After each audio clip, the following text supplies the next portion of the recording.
A very good evening to you and welcome to ATN Global News. To begin, let's take a look at the biggest stories making the headlines. Police confirms twin explosion in Rivers State.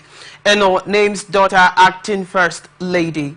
Reps comments Tinubu awarding Speaker GCON. Federal government kick off Naira for crude sale.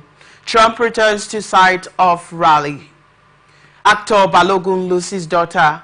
Liverpool beats Palace 1-0.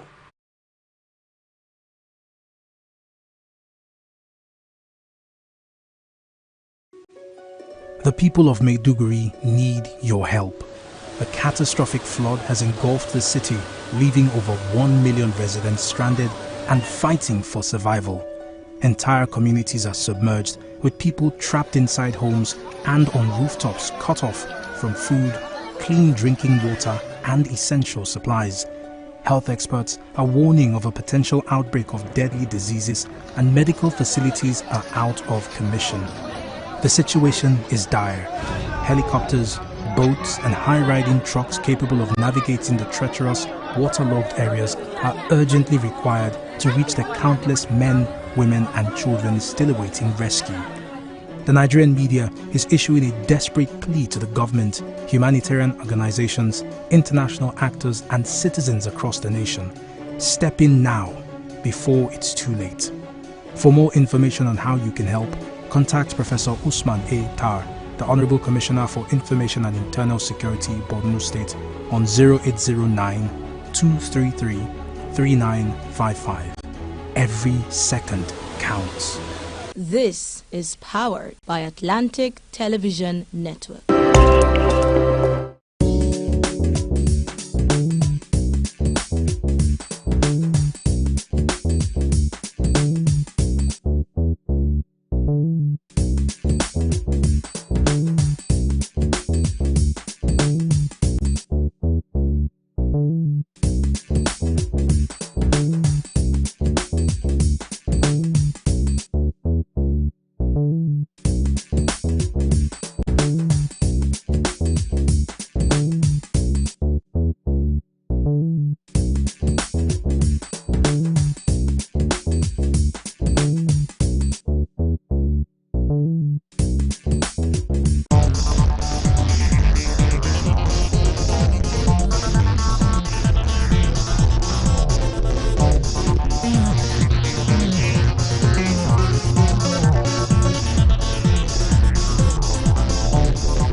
And now the rest of our stories.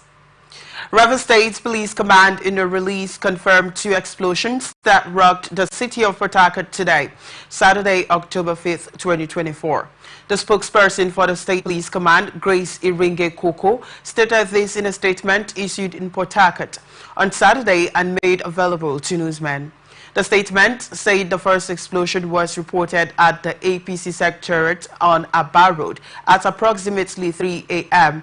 The statement added that the explosion caused significant damage, destroying the gate and shattering the windows of the building. Additionally, the security building was set ablaze. The statement said second explosion occurred at the Obiakpo Council Secretariat around 3:30 a.m. The statement noted that an eyewitness reported seeing a black Toyota Hilux van and a white Toyota Sienna minivan drive past the Secretariat. It added that the occupants of these vehicles allegedly threw an object suspected to be a stick of dynamite, which shattered the roof and caused damage to the generator house of the complex. The statement further stated that an improvised explosive device was recovered at the APC Secretariat, and the team has identified the use of incendiary materials in the arson of the security building, adding that the anti-bomb squad has collected samples from both scenes for forensic analysis, and investigations are ongoing to apprehend the perpetrators of these heinous acts. There has been some disruption in the local government elections going on in River State at Ward 19 Elakaya, Port Harcourt City Local Government Area Collation Center. Voters allege that the police came in shooting and using tear gas on them. Some ballot papers were seen littered at the entrance of the collation center. Some of the voters who spoke with newsmen said the voting process was already over and counting concluded before the disruption. No police was in the scene to give their own account of what really transpired at the time our correspondent arrived. However, the River State Police Command has promised to release an official statement on the incident. Despite so much controversy surrounding the local government election, including court orders directing the police not to participate, the election went ahead on Saturday. Prior to Saturday, police authorities in the state had said they will not provide security for the exercise, citing the court order barring them. The River State Independent Electoral Commission, however, was not moved by the non-participation of the police in the poll. Rasiak late on Friday said the election will go on as scheduled. Former President Goodluck Jonathan has expressed deep concern over the unfolding political situation in River State as local government elections takes place in the state today, October 5th, 2024. The former leader described the developments in the state as a threat to democracy and urged all political actors to act responsibly in the pursuit of their ambitions. In a statement via his X handle on Saturday, October 5th, Jonathan emphasized that elections were fundamental to the growth of democracy, serving as the bedrock of legitimacy and citizen participation.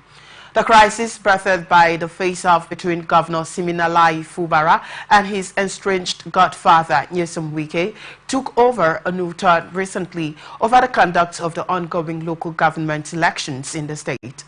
Reacting to these, the former president stressed the need for all stakeholders, particularly state institutions, to foster democratic culture through peaceful and fair elections, adding that every election counts as a gain and honor to democracy. Jonathan further called on security agencies and other state institutions to refrain from actions that could lead to violence or a breakdown of law and order.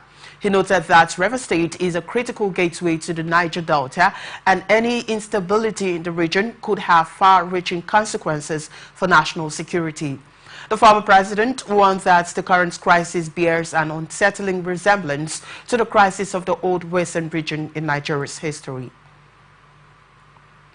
Buildings and other properties were shattered in the early hours of Saturday as explosives suspected to be dynamite shattered the secretariat of the All Progressives Congress along Abba Road in Port Harcourt, River State capital.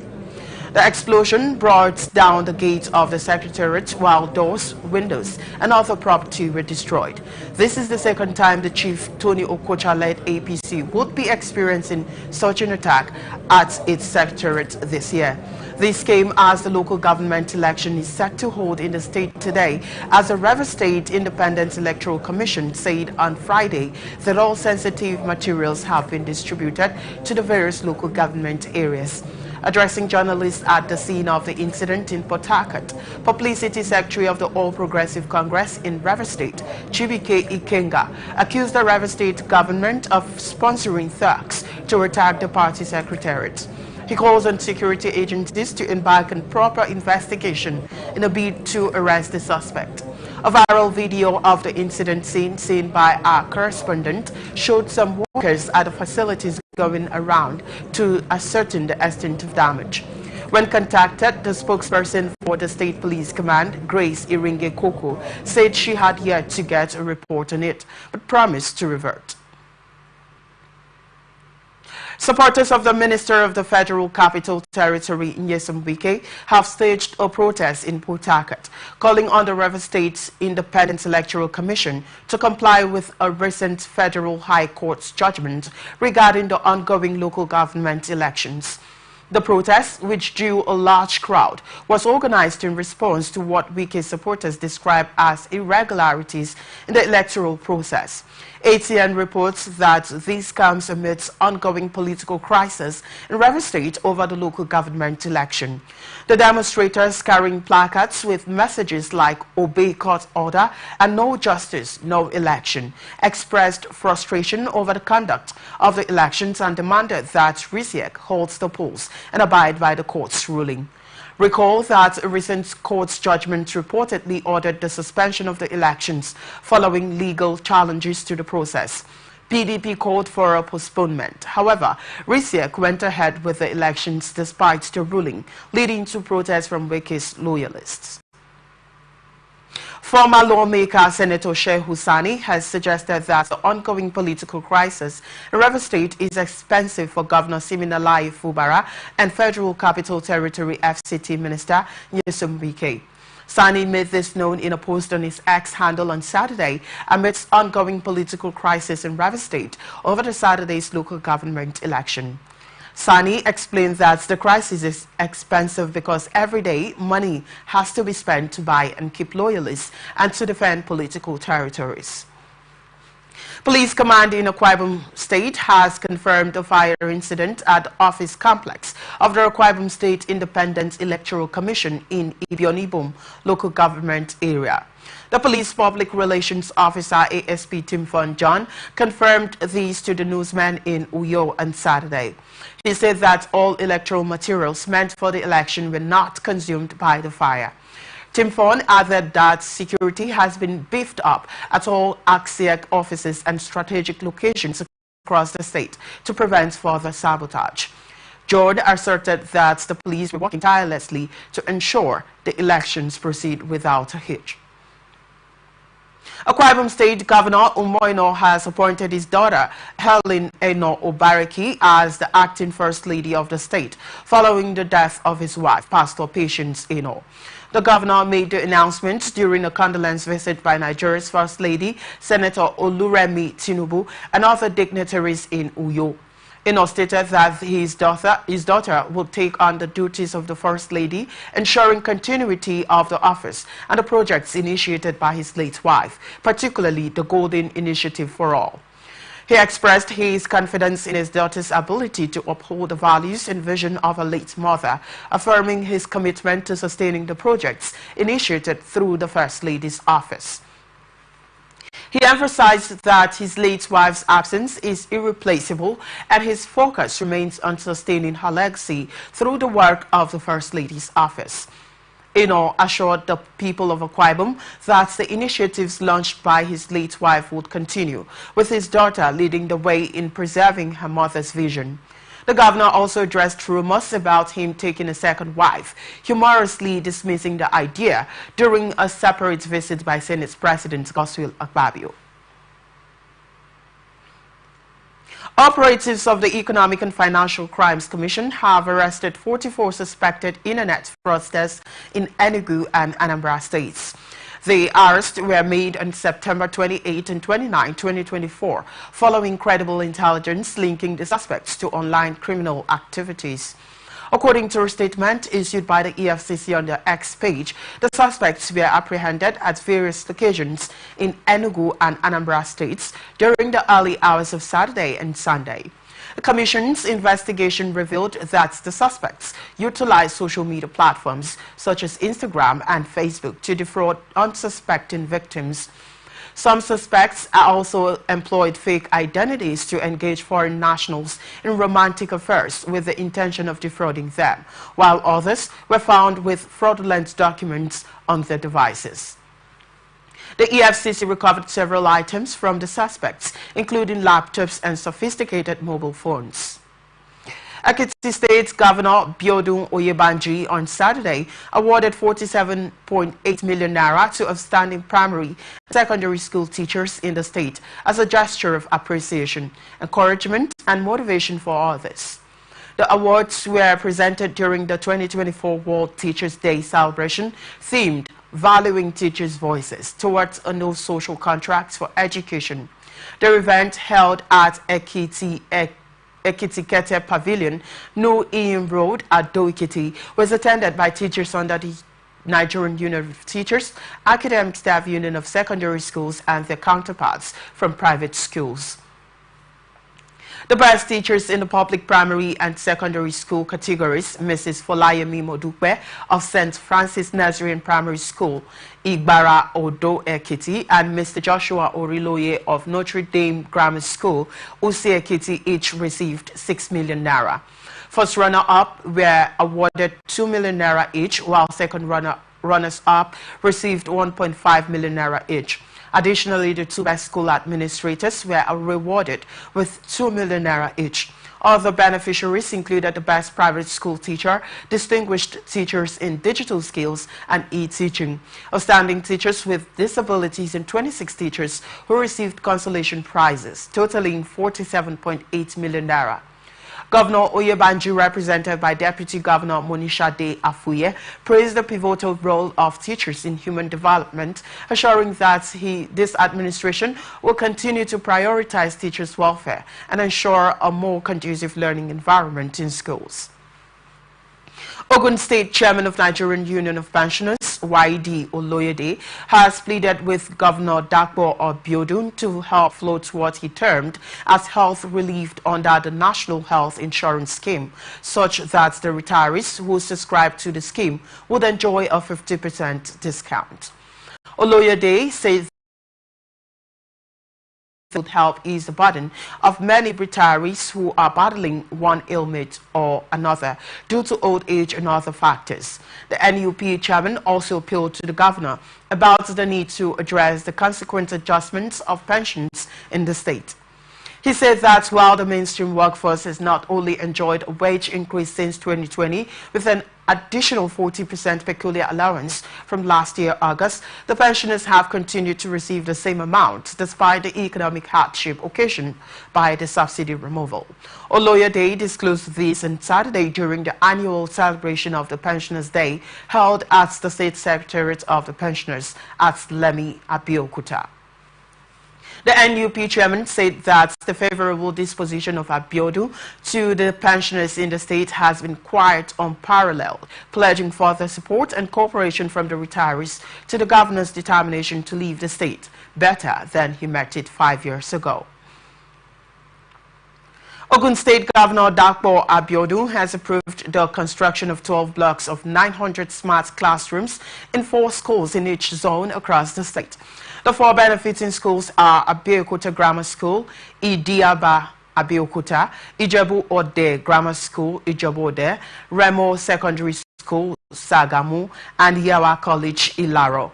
The governor also approved Monday, October 6, 2024, as a work-free day to enable teachers to celebrate the day announced the absorption of 1,000 Ogun Teach Scheme interns into the State Teaching Service Commission. Governor Abiodun made the announcement at this year's Teachers' Day celebration held at the Cultural Center, Kuto, Abeokuta. Abiodun, who acknowledged the contributions of teachers in molding the character of future generations, agreed to pay transport allowances to all public school teachers in place of the work-free days currently being enjoyed by other state government workers, while calling on all to reflect on the profound impact of education on individuals and the pivotal role of teachers in shaping not just the lives of children but the entire nation. The governor acknowledged the immense challenges in the teaching profession despite several obstacles. 29-year-old suspected kidnapper, rapist, and serial killer identified as Ogunaike Phillips has been arrested by the operatives of the Ogun State Police Command.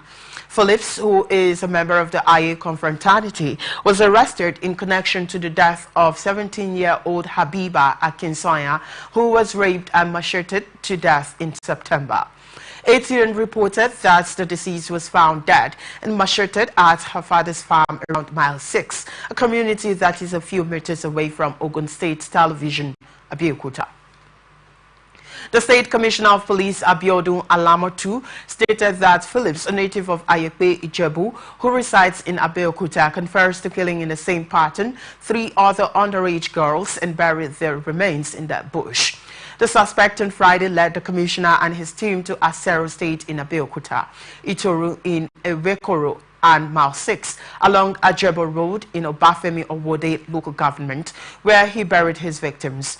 According to the commissioner, the suspect and his accomplice, Danjuma, who is at large, were in the habit of luring victims to isolated bushes, collect their funds, demand for ransom from families, and eventually kill them. 30-year-old man Motunrayo Olaniyi has allegedly stabbed his newly wedded wife Olajumoke to death at Amazing Grace Estate, Elekpe, in the Ikorodu area of Lagos State. The incident was said to have occurred on Friday after a heated argument between the couple. The Lagos State Police Command, while confirming the incident in a statement by spokesperson Benjamin Hundeyin on Saturday, stated that Motunrayo stabbed the 25-year-old wife multiple times during the altercation, locked her in the room and set it on fire. He added that the suspect also inflicted wounds on himself after committing the act.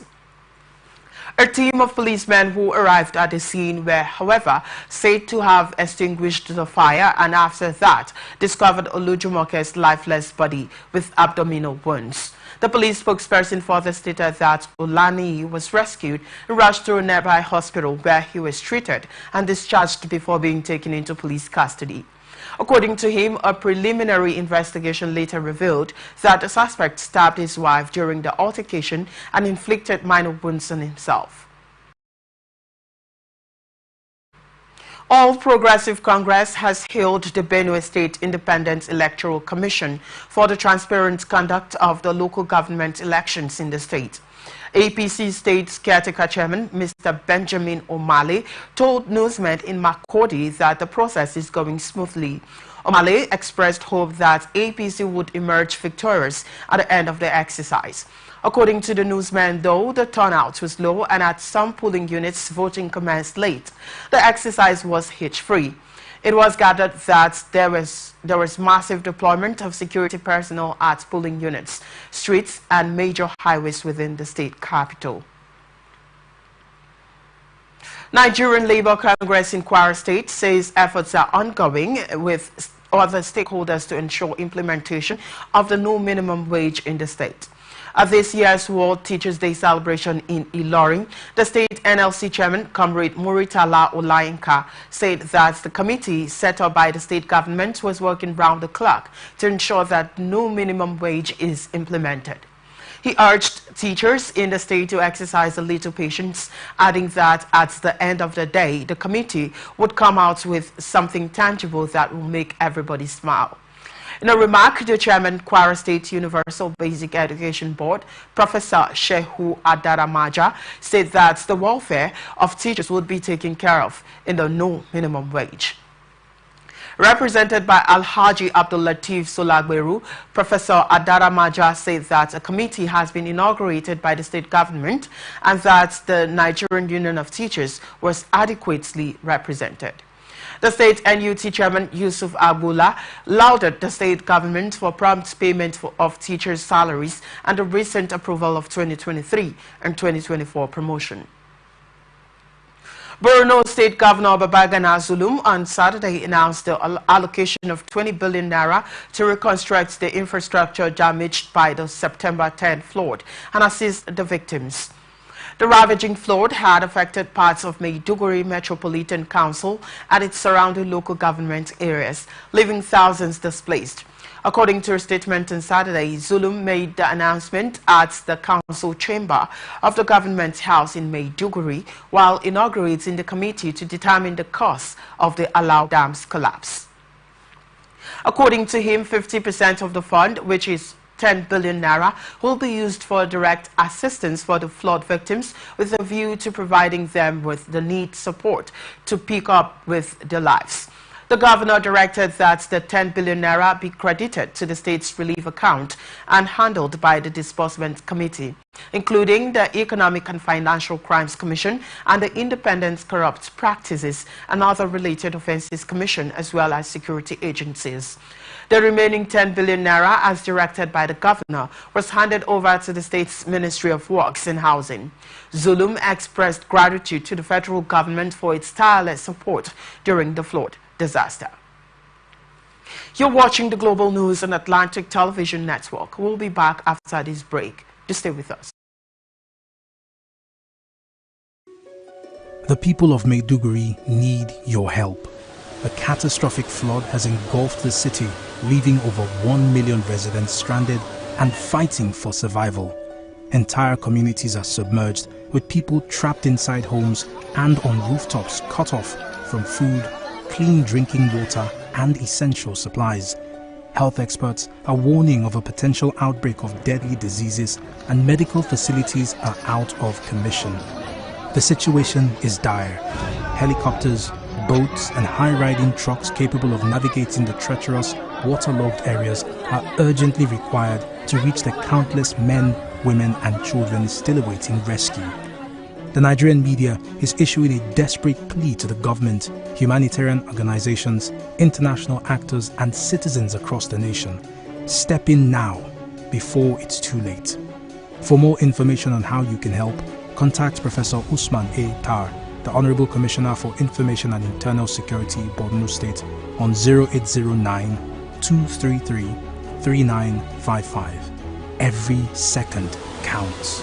This is powered by Atlantic Television Network.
Many thanks for staying with us. This is the Global News on Atlantic Television Network.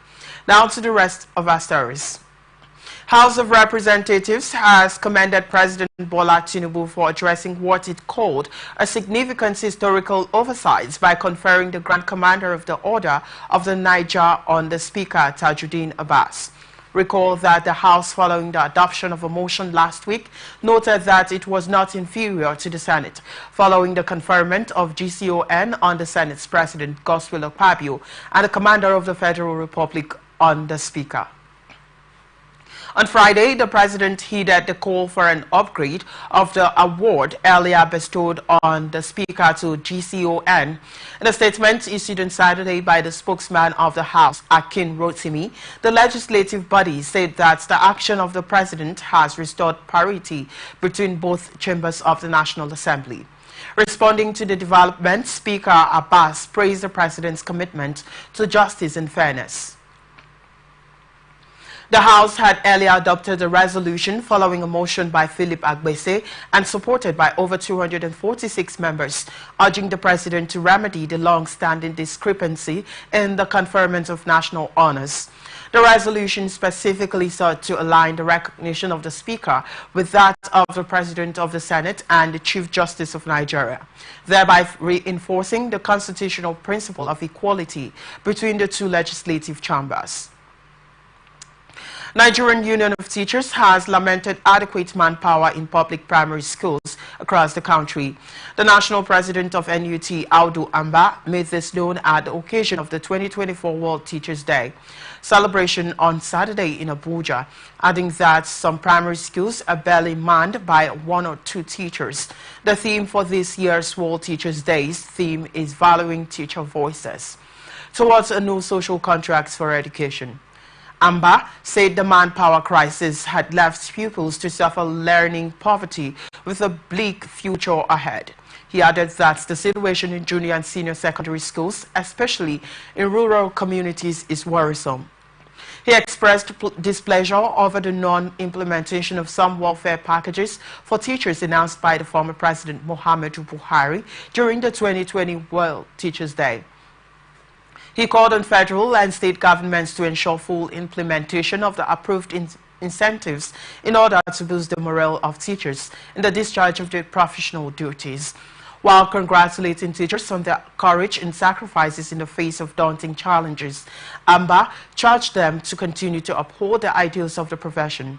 The Minister of State for Education, Dr. Yusuf Sununu, assured of government support towards teachers' empowerment and training in technological skills. Sununu, who acknowledged the challenges of teachers, pledged the ministry's commitment to address them. Northwest chapter of the Christian Association of Nigeria has faulted the appointment of the board of directors to the Northwest Development Commission by President Bola Ahmed Tinubu without a single Christian on the board.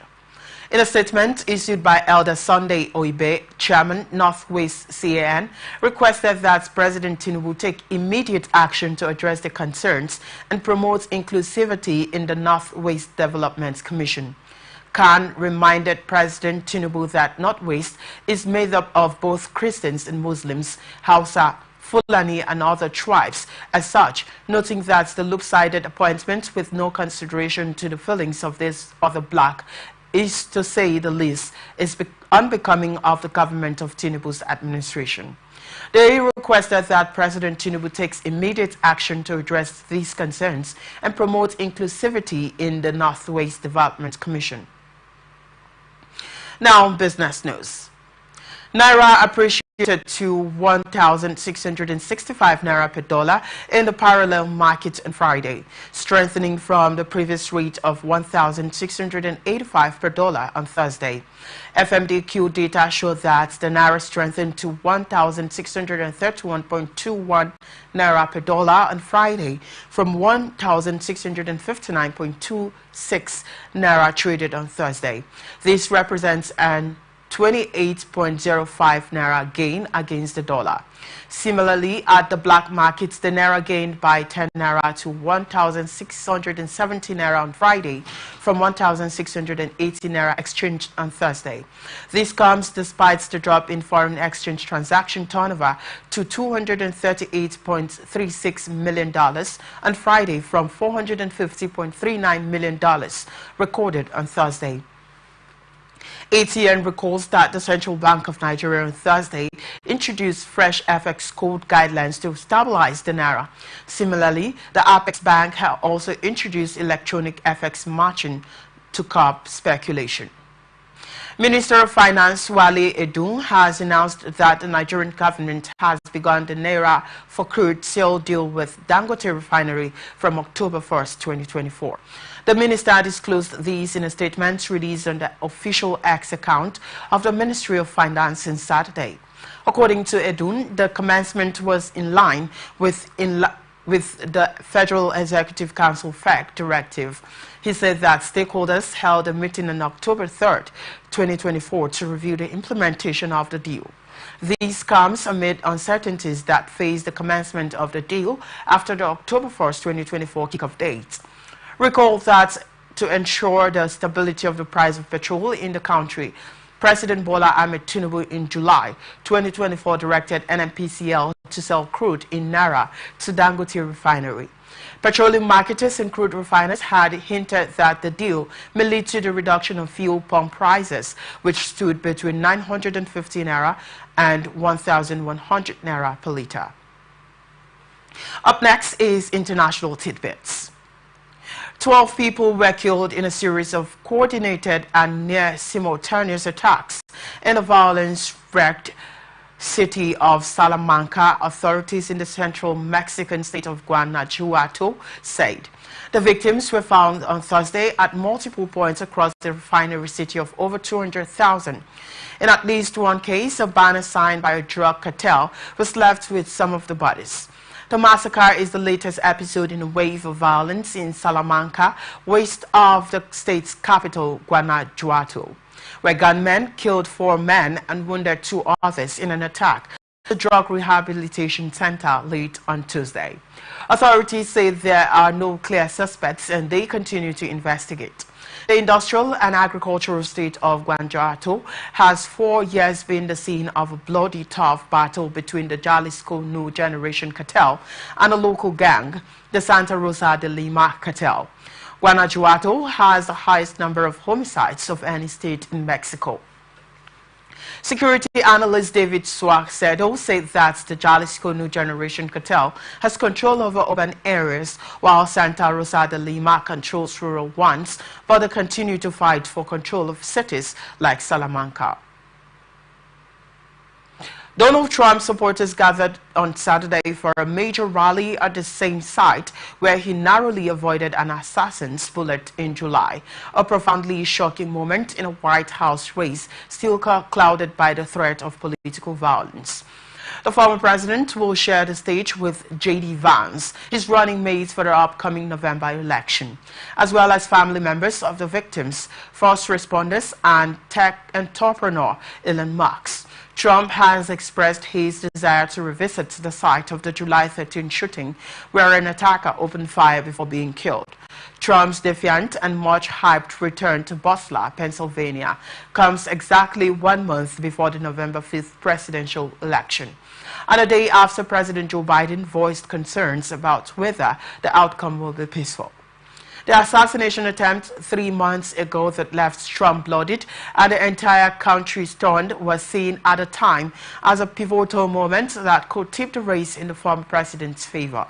Saturday's rally is clearly aimed at recovering some of that momentum as a bitter and bruising campaign enters its final stretch. Some of Trump's supporters have propagated conspiracy theories claiming that Democratic rhetoric labeling him a threat to democracy incited violence against him.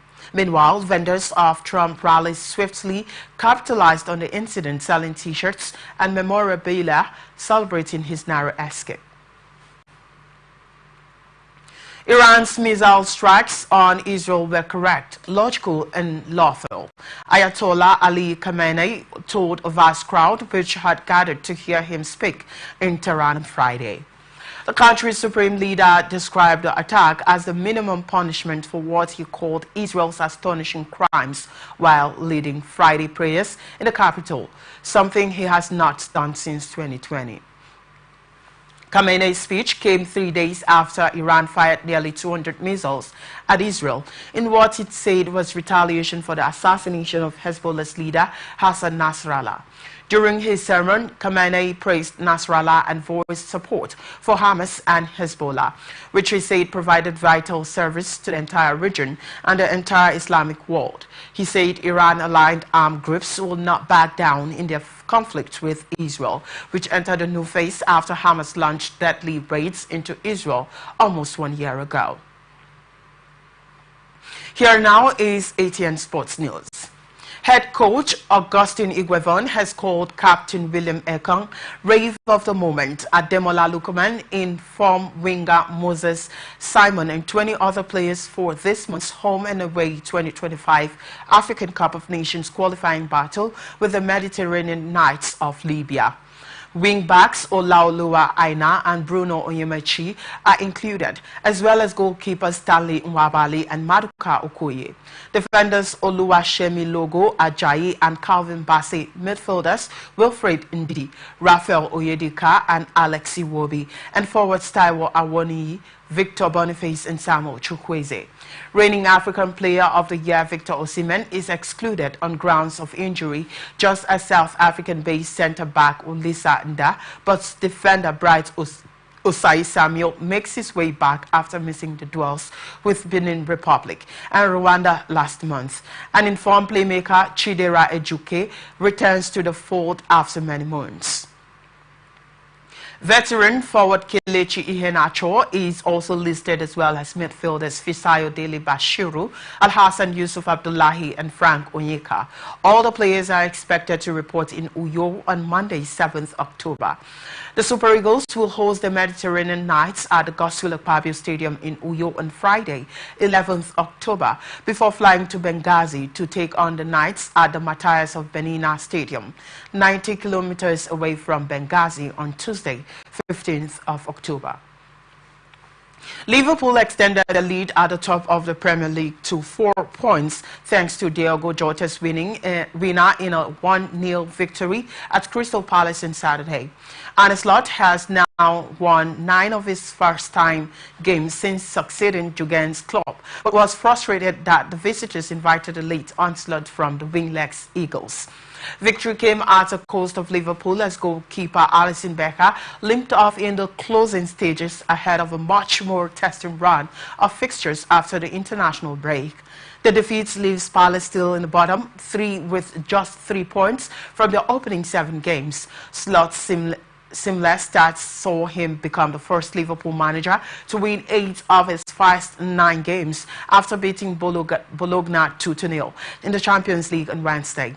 Slot saw both sides of his team at Selhurst Park as they failed to make the most of their first half dominance, but held out at the back for a 5th clean sheet in 7 league games. Arsenal defeated Southampton 3-1 in a Premier League clash on Saturday, extending their unbeaten run this season. Fresh from a commanding win over Paris Saint-Germain in the Champions League, Arsenal were expected to easily dispatch winless Southampton. However, the Saints shocked the Emirates 10 minutes into the second half when Cameron Asher netted his first Premier League goal since his summer move from Aston Villa. The lead only lasted 3 minutes before Kai Havertz scored in his 7th consecutive home game. Gabriel Martinelli was introduced after an hour and made an impact within 8 minutes, volleying home from Bukayo Saka's cross. After assisting Arsenal's first 2 goals, Saka pounced on a loose ball to score the 3rd himself. And now we'll move on to entertainment news. Popular Nollywood actor Sahid Balogun has lost his daughter Zinat Balogun to the cold hands of death. The actor announced the passing of his daughter on Saturday via his verified Instagram account, posting a solemn image of a candlelight surrounded by flowers, accompanied by heartbroken emojis. His colleague Ronke Oshodi Oke later confirmed the devastating news via her Instagram account. As of the time of this report, the cause of Zinat Balogun's death remains unknown. And that's it on the global news for tonight. Before we go, another look at the major stars. We told you that police confirms twin explosion in Rivers. And no names daughter acting first lady. We also told you that reps commenced Tinubu awarding Speaker GCON. Federal government kicks off Naira for crude sale. We also told you that Trump returns to site of rally shooting. Actor Balogun loses daughter. Liverpool beats Palace 1-0. That's it on the Global News. I am Victor Peter. Many thanks for watching. You can follow us on our social media platforms, Twitter at Atlantic TV Net, Facebook and YouTube at Atlantic Television Network, Instagram at Atlantic TV Network. Peace and unity are the pathways to progress.